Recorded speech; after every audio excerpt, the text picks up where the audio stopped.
TikTok জগতের নামি দামি একজন সেলিব্রিটি, যাকে দেখে মায়েরা বলেন, মেয়েরা বলেন, ছেলেরা বলেন, ছেলের বউরা বলেন, এমন কেউ নাই যারা তাকে পছন্দ করে না। আজকে যখন সে সেলিব্রিটি হয়ে গেছে, তার আসল রূপ কিন্তু বের হয়ে গেছে, এবং সেই আসল রূপ এমনভাবে প্রকাশিত হয়েছে যে রূপ আপনারা দেখে অবাক না হয়ে পারবেন না।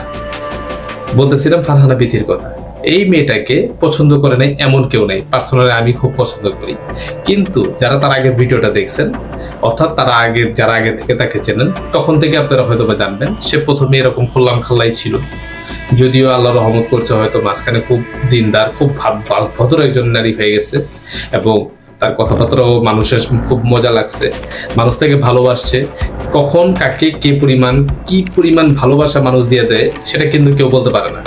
আমি তিতা ভিডিও বানাই, আমার কথা হয়তো শক্ত, আমার কথা হয়তো শুনতে একটু কঠিন মনে হয়, কষ্ট হইতে পারে, কিন্তু একটা কথা মনে রাখবেন, তিতা কিন্তু তিতাই, সত্য অলওয়েজ তিতা হয়। সমালোচনা করার জন্য হলেও একজন মানুষের দরকার। সমালোচনা সবাই করতে পারে না, সমালোচনা করতে গেলেও গুণ দরকার পড়ে।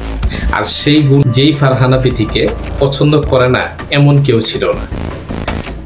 বিথি আপু সবার নজরে খুবই একজন ভদ্র নম্র একজন মেয়ে ছিলেন, কিন্তু রিসেন্টলি যখন সে কক্সবাজারে একটা ট্যুরে গেলেন, তার যে বিহেভিয়ার, তার যে ব্যবহার, তার যে শারীরিক আকার ইঙ্গিত, সে গেঞ্জি পরে যাচ্ছে, এটা তো তার কাছে আশা করে নাই কেউ।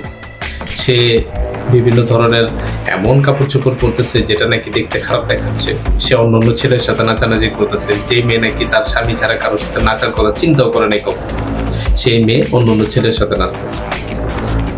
ভাবতে পারেন, এই তো আপনাদের সেই বিথি, যেই বিথিকে আপনারা ভালোবাসা দিয়ে, যে বিথিকে আপনারা এত ফলো দিয়ে, এত সাবস্ক্রাইব দিয়ে এই পর্যন্ত নিয়ে গেছে। এখন সেই পর্যন্ত যায় কি হয়েছে, নিচে তাকানোটা জরুরি মনে করেন। আপনার আর আমার চোখে কি খারাপ লাগলো, সে যদি প্রয়োজন পরে কাপড় খুলে ভিডিও করতে পারে, কারণ কি, তার ভিউ ব্যবসা দরকার, তার টাকার দরকার। মাসে মাসে লক্ষ লক্ষ টাকা সে ইনকাম করতেছে, আপনার আর আমার ভিউ ব্যবসার মাধ্যমে। বিভিন্ন মানুষ তার কমেন্টস বক্সে রিপ্লাই দিচ্ছে, আপনি তো এমন ছিলেন না। অনেকে বলতেছে তুমি তো এমন ছিল না, তুমি এমন কেন বেছো, যেহেতু সে টিকটক সেলিব্রিটি, সুতরাং তার তো একটু ভাব থাকবে। আমরা চাই সে পরিবর্তন হয়ে আসুক, সে পরিবর্তন হোক। এই ধরনের ছেঁচড়ামি, এই ধরনের বেহায়াপনা, এই জিনিসটা বাদ দিয়ে ভালো পথে ফিরে আসুক, সুন্দর পথে ফিরে আসুক।